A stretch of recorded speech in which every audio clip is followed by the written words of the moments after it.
Hi, this is Antoine Thompson, Executive Director of Greater Washington Region Clean Cities Coalition with Green Leaders on the Move. I want to welcome you all today. We have a great lineup for you.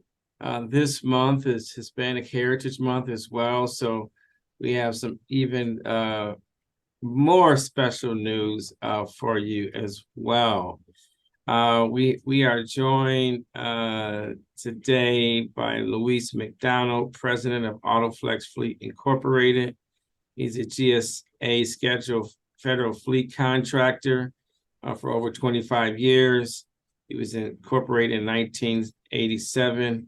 He's a charter member of the Federal Clean Cities Program and a charter member of the Greater Washington Regional Clean Cities Coalition Board of Directors. Also serves as our treasurer as well. He has served as chair of the DC's NAFA chapter, the first fleet industry seminars on implementing alternative fuel vehicle legislation during the 1990s as well. And he's a veteran and a military policeman from the Vietnam era as well. Ruby Stemmle is the founder and CEO of EcoLatinos. She started the organization following her passion for conservation and her commitment to social and environmental justice by engaging and advocating for Spanish-speaking and diverse communities. From over 15 years of experience in government relations, public engagement, and inclusive outreach, Ruby understands the need to build bridges with the fast-growing Hispanic community, as well as other under-resourced communities and minority groups. She believes that communities of color are great natural allies for conservation and environmental efforts, and she has experience in achieving engagement by employing that dynamic every day. She, through her previous work as Executive Director of Maryland's Governor's Commission on Hispanic Affairs, an appointments advisor to the Maryland Governor's Appointments Office and Hispanic liaison for Prince George's County in the past. She has a strong track record. We have these two guests will bring some great insight as we help celebrate Hispanic Heritage Month, which is from September 15th through October 15th. Today, we will discuss the role the Hispanic and Latino people have played and continue to play in the transition to clean transportation, energy, and protecting our environment. And we know that communities of color bear the burden of the disproportionate impact from environment, bad transportation policies, higher costs that they pay for energy every day compared to their peers. And so we're just so excited that you all could join us today. So welcome, welcome, welcome. Thank you for being with us, two dynamic individuals. So we're going to jump right into it. First, I want to just ask each of you if you can, we'll go to Luis. You've been around the clean energy and transportation space for a long time. Tell me about, each of you, tell me about your experience as leaders in the clean energy space and what have been some of the successes and challenges. And we'll go with you first, Luis, on this one. Gracias. Yeah, hey, feliz Hispanic Heritage Month, everyone. Yeah, in response to your question, we go back more than 30 years ago to the beginning of the alternative fuel movement as a result of the Energy Policy Act, Clean Air Act. So we've seen a lot of incremental growth for the alternative fuel vehicles in my industry, in the fleet industry. We've been glad to kind of grow with it. It's been kind of a slow process, but some of the challenges have been to advocate not just for alternative fuel vehicles, which is kind of going against the grain for many years, but also for supplier diversity, so that the minority, Hispanic, and just minority community could also participate in the contract opportunities. Nice. And we'll go to Ruby. What have been some of the successes and challenges you have seen over the last 15 years or so? Yes, in terms of successes and challenges, I think a great success for us is the fact that before EcoLatinos was founded in the Chesapeake Bay region, there were many organizations dedicated to create a bridge between all these environmental programs and opportunities and funding and resources. And you know, there was no connection between all these resources and underserved communities, and specifically Spanish speaking Latinos. And so the success, I would say, is that we are being able to make that connection, make the bridge, and bring those resources to our community. Challenges that the community in general, the general community, is not used to working with people from different backgrounds and different cultures. And so a challenge is to sort of bring awareness about what our values and our experiences and our beliefs are, and how we are natural environmentalists. And we just need the connection because we know what it means. We know, we care about what the changes we're seeing in climate and all that. And so, but letting people understand that minority groups are not the source of pollution or the trash in the river, that we are more concerned about all these issues, and that we are the best allies in the fight and the future of climate change, action against climate change. Thank you. Thank you. And we'll go to Ruby since you just Luis went first. What role does your cultural heritage and community values play in shaping your perspectives on sustainability and clean energy adoption? Being a Hispanic woman in this industry, I know you must be underrepresented, right? I'm sure you go to a lot of meetings and you're probably only Latina there, right? Absolutely, and truly, that's the case in many places where we go. But the Latinos, as I will say, I was saying earlier, are natural environmentalists, especially the newer communities, the newer migrant communities. They are here probably because of the impact of climate change in their own, countries. And so, just for us, one of the things, as I said, we're natural environmentalists in the sense that people in our community come from places where they ate from the land, where they know and understood that if you take care of the planet takes care of you. And so working with these communities here, addressing the issues related to climate change and environment, there is a natural inclination to engage and to take action. So that's my connection with the natural environmental aspect of this.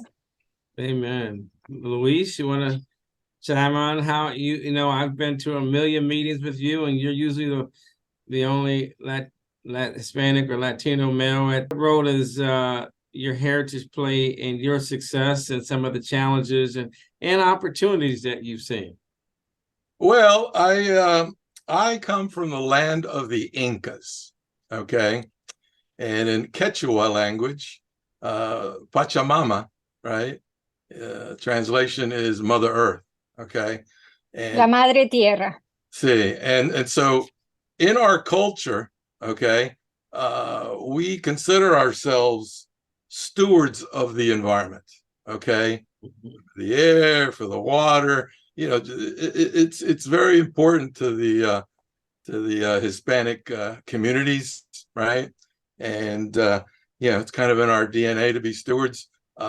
So my career and my business in the alternative fuels and electric vehicle marketplace is a part of that, really. I mean, it's we're trying to reduce the emissions and improve air quality and support our community that's breathing in and being exposed to the asthma and air pollution and things like that. So yeah, I mean, that to me, I think is inspired by my cultural DNA. Awesome, awesome. So, how can Hispanic people be natural allies for conservation and clean energy initiatives? And what strategies have you found to be most effective in engaging with Hispanic and Latino communities? We'll go to Luis first. I know that Ruby spends a lot of time trying to make sure that bilingual materials are Spanish language materials out there as well. But what do you think are some of the things that you like to see, or you found some of the ways allies, natural allies for conservation? Let's see. I'm just kind of running on to my previous answer that the major issues in our community is the asthma and air pollution and things like that. So we're very supportive of organizations that are tackling that, and just the fact that this Greater Washington Clean Cities Coalition is an advocate for equity and the minority community in this emerging industry, okay, to me is very important, and I'm obviously very supportive of that, and want to the forum like this with Ruby, we got to get the word out, we got to get the message there to decision makers, and try to move the needle to make things better. Amen. Yeah.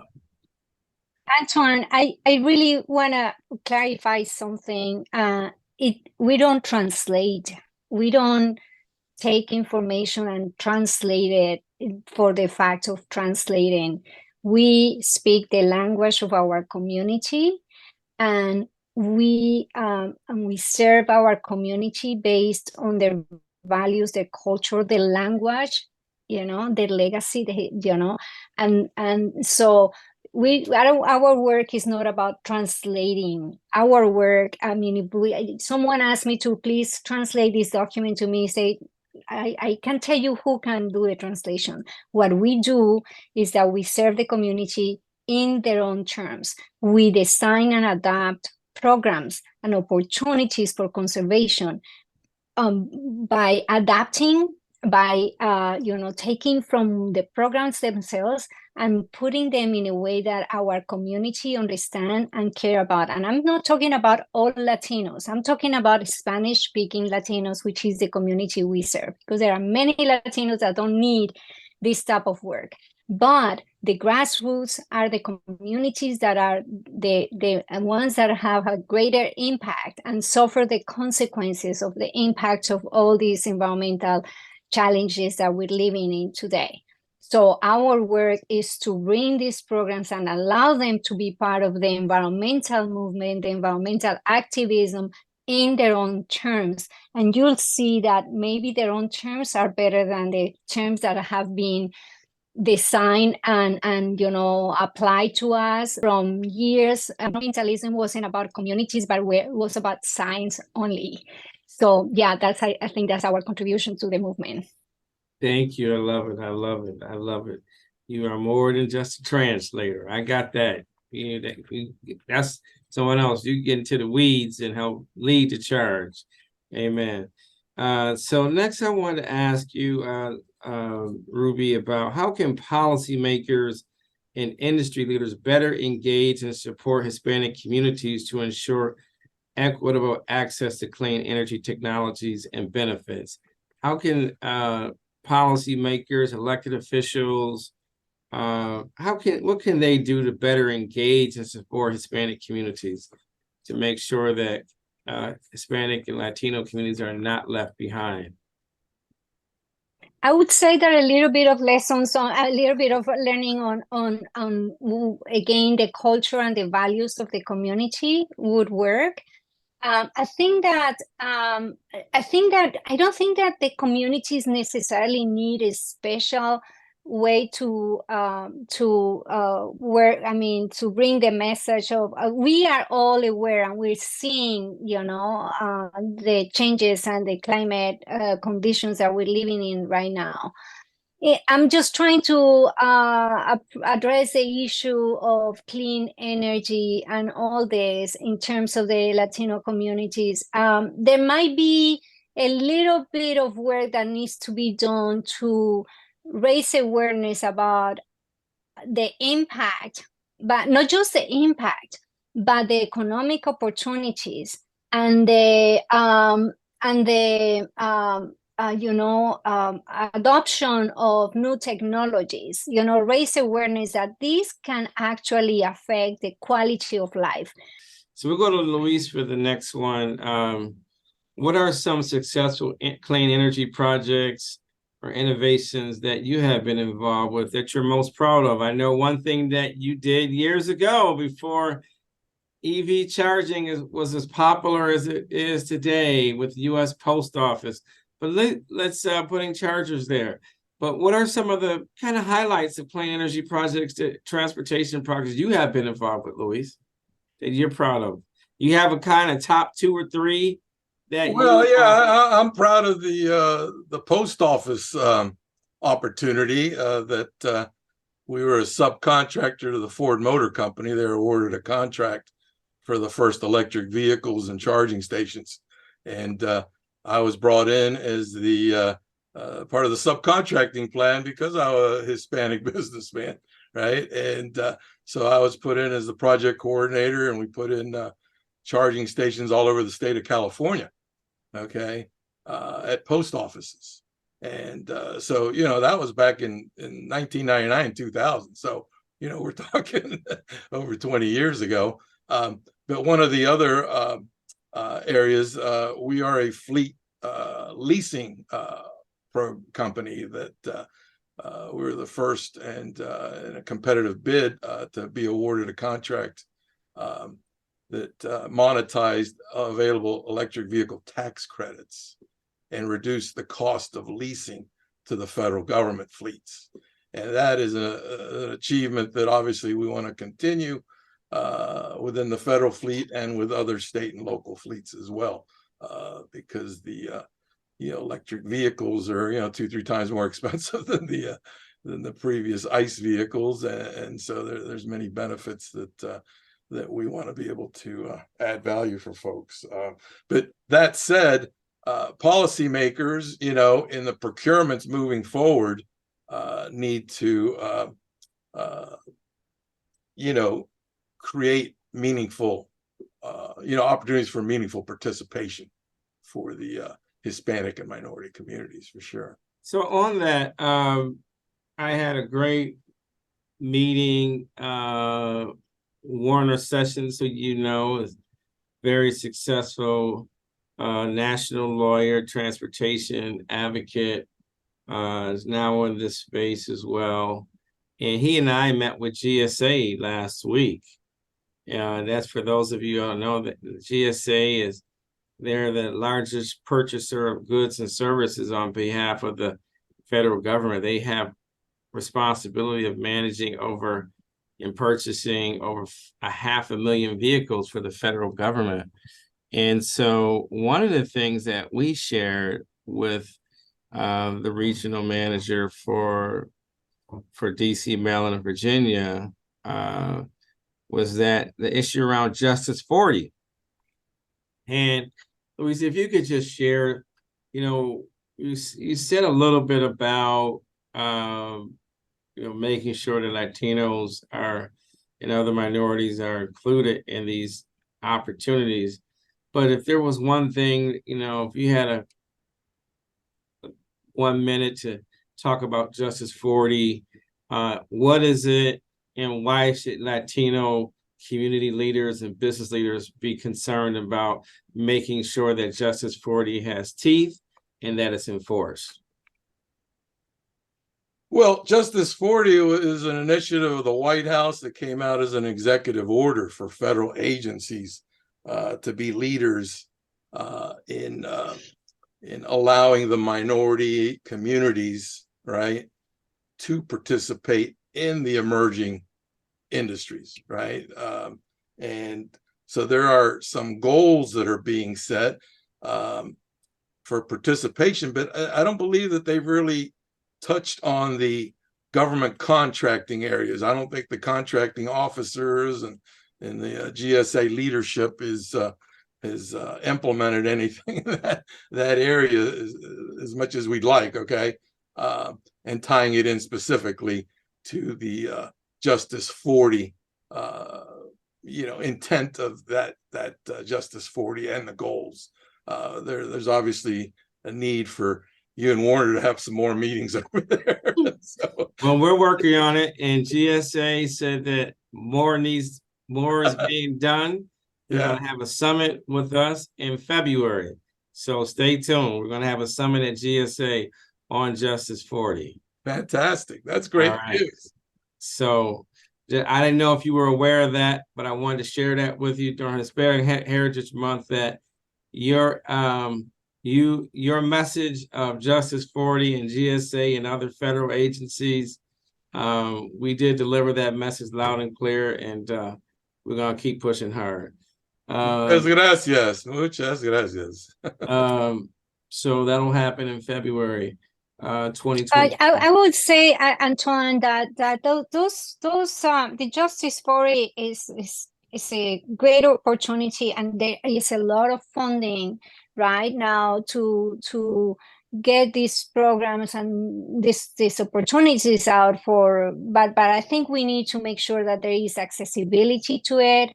I think there needs to be some way to sort of offer maybe training webinars and provide informational and educational programs, so the underserved communities, the grassroots organization, can take advantage of these opportunities. Otherwise, all these funding end up going to the same people. So I think that the source, the purpose, the spirit of the Justice 40 is amazing. Now, making it happen in a way that is equitable and that is accessible, I would like to see how and who is doing things. I've seen some things being done in my area where funders are working at getting better information to people, and where are programs where they are supposed to get funding for people to do the job appropriately. But at the same time, I mean, is it being done in a way that really get to the grassroots? I think that I have question marks about that, and I think it's something that we still will have to see as this continue to sort of grow and evolve. Thank you, Ruby. Thank you. All right, that's what I'm talking about. Amen. We got a lot more work to do. You are absolutely correct. There's been some progress, but I see a lot of announcements come through, and there's the ones that are lead applicants. It's just not enough, and we've got to keep pushing and fighting for it. So thank you for sharing that. We only have a few minutes left, but I wanted to go in these last 10 minutes. I want to move a little faster, and I want to go to Luis on this one. And I'm gonna go to Ruby first. Could you share some best practices and success stories that you have learned since your founding of EcoLatinos, some best practices that you have found? Meeting people where they are. And if we're talking about outreach, I'm talking about outreach specifically in terms of getting to the underserved communities that Justice 40 and all these other, executive orders have been designed for. I think that an important way of getting the word out needs to be get out of our comfort zone, and don't expect people to learn about these things by putting an announcement in a website. And, only those that are in the system within the circle are going to get access to that. But we need to get that information out in a meaningful way, and in a way that gets out of the typical circle of beneficiaries. In terms of best practices, I don't know if you were talking about in terms of implementation, but if when it comes to yeah, I would like to know more if that's the direction you were going with that question. Yeah, I mean, best practice for implementation or pre-funding for projects. Either one, whichever one you want to address.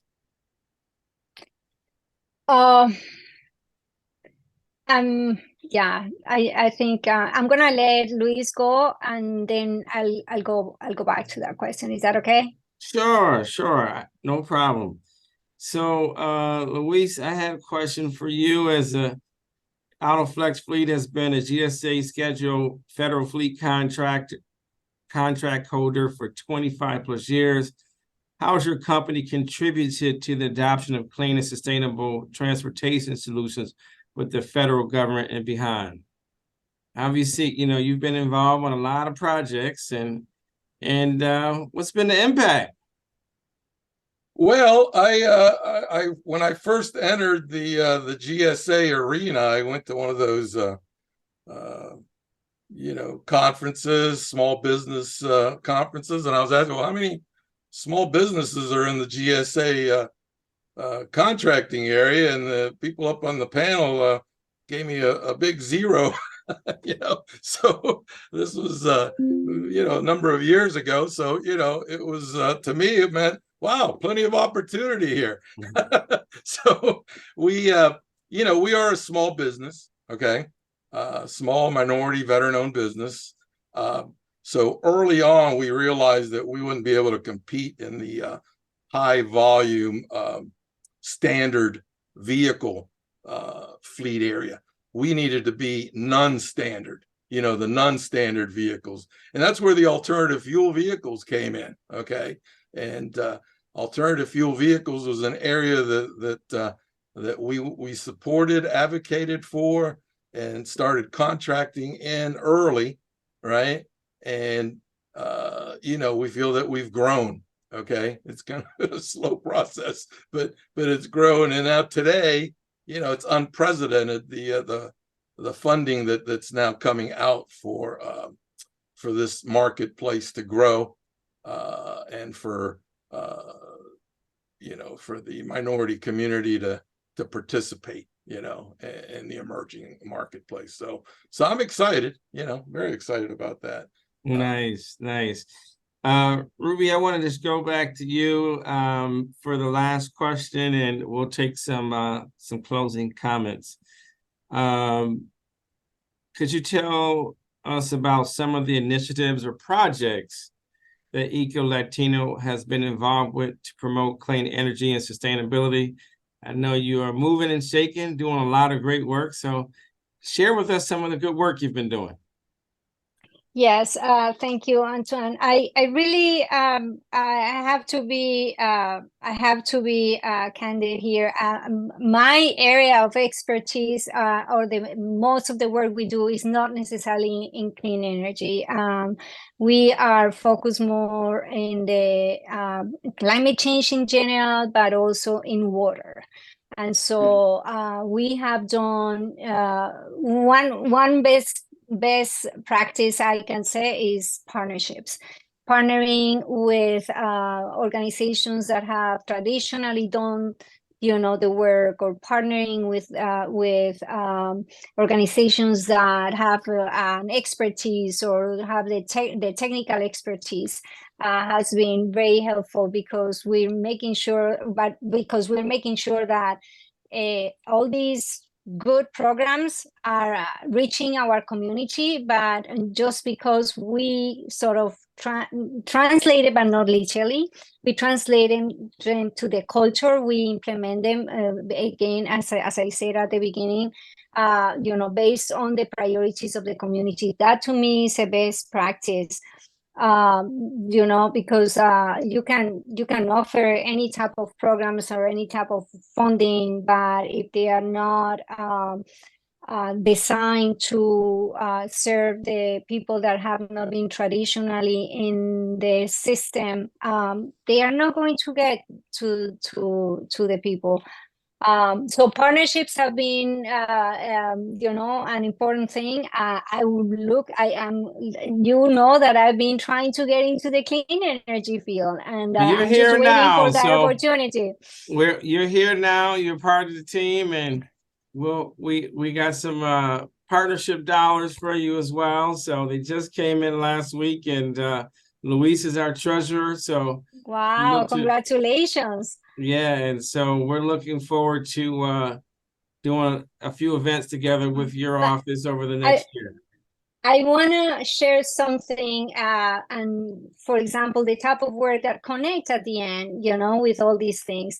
We got funding for a program that trains Latino landscapers in green infrastructure practices. The program is to the funding is to develop again. I mean, the Latino landscaper, the guy that comes, cuts the lawn and cuts the grass and leaf, can now, with this training, come with some information and tell the homeowner, look, instead of just cutting the grass, I suggest that you install a rain garden here, or put a rain barrel in your property, or reduce the large of the lawn, because the way we imagine our landscape design, the more grass you see, the fancier you are, but that's exactly the opposite in terms of environmental impact. We need to reduce the size of the lawn, create more conservation landscapes, pollinator gardens, and conditions that bring more biodiversity, and that are going to help be breeders for species and new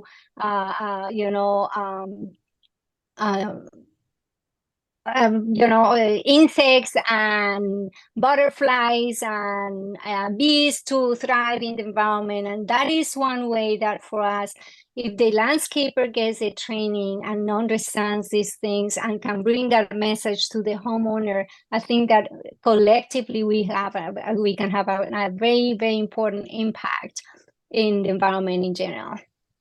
Nice.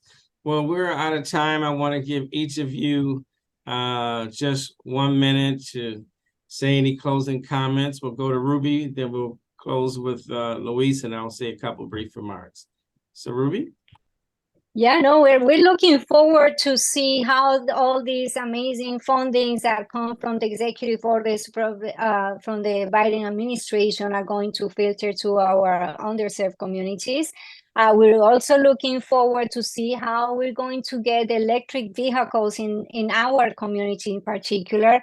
I like to see how more school buses, for example, are electric vehicles. I mean, the community will do more if we see that the government is already doing it.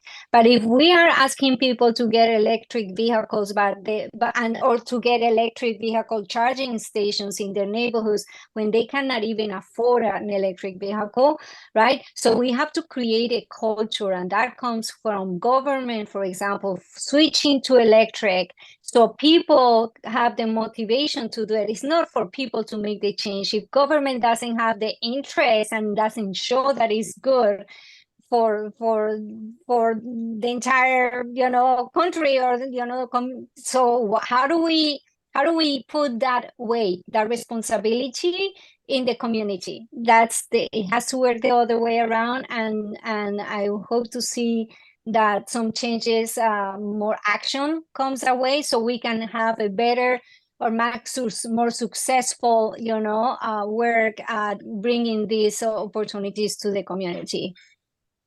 Luis, you for the final comments? Well, I just want to take this opportunity to thank you and the Greater Washington Clean Cities Coalition for your support of the Hispanic Heritage Month. No Hispanic Heritage Month is complete unless you have a Hispanic gala. So we need to get a Hispanic gala maybe next year, okay? Because we love to dance. We like that salsa and I think that'd be a good event that would draw a lot of people in the Hispanic community, if we got a nice little music going on and everything. But yeah, no, I think this is great. Really appreciate this opportunity.